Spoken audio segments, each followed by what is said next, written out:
Ready, start.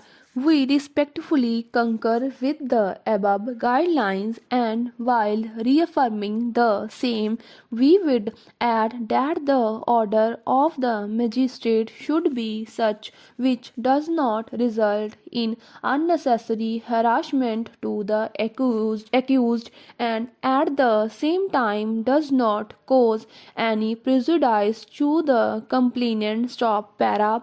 In light of the afore extracted legal principles, the impugned order is clearly erroneous in as much as the discretion of the magistrate under section 205 of the code cannot be circumscribed by laying down any general directions in that behalf. Stop.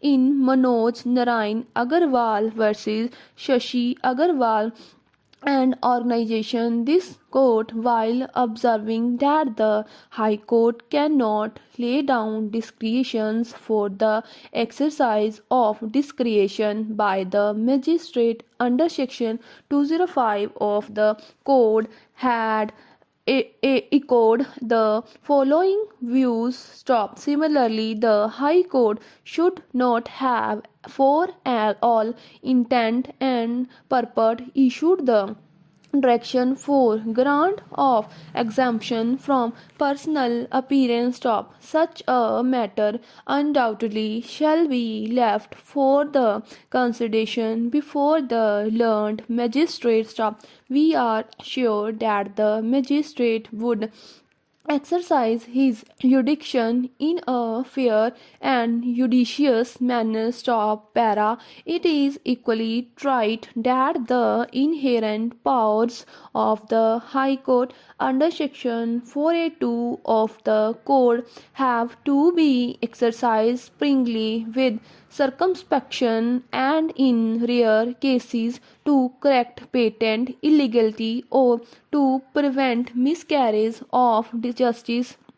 Stop. In Madhulamya versus the state of Maharashtra, a bench of three learned judges of this court had observed that the following principles may be noticed in relation to the exercise of the inherent power of the High Court. Stop.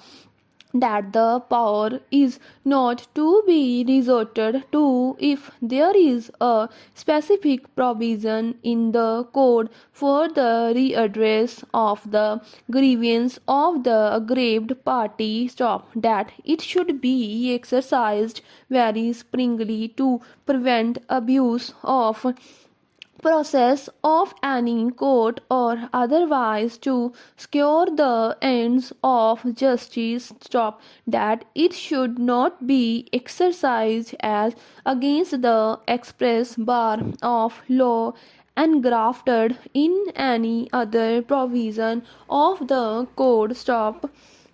Similarly, while it is true that the power of superintendence conferred on the High Court under Article 227 of the Constitution of India is both administrative and judicial, but such power is to be exercised sparingly and only in appropriate cases in order to keep the subordinate courts within the bounds of their authority. Stop. In any event, the power of superintendence cannot be exercised to influence the subordinate judiciary to pass any order or judgment in a particular manner. Stop. In Jasveer Singh versus State of Punjab 10, this court observed that stop. So even while invoking the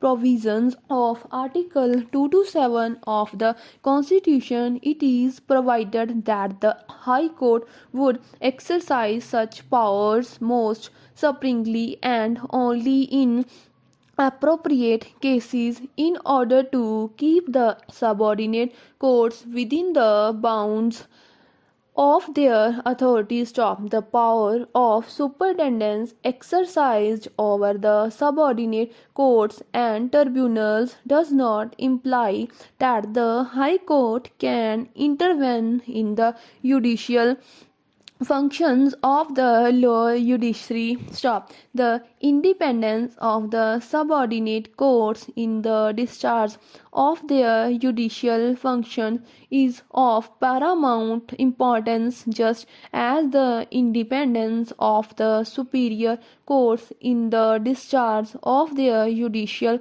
function stop. The principle of justice, therefore, should be observed by all courts. Stop para. The Bangalore Development Authority on 31st January 1977 issued a preliminary notification in terms of the Bangalore Development Authority Act 1976 BDA Act for acquisition of certain lands, of which the land in question, 2 acres and 34 gontans located in survey number 19/20 was a part stop. The final notification was issued on 2nd August 1978 stop. However, non-finalization of the acquisition proceedings led to filing of a writ petition before the High Court stop. The authority, by resolution number 1084 dated 28th June 1988, denotified 1 acre and 2 guntas of the land in question stop. The writ petition was withdrawn stop. The appellant purchased the said land stop.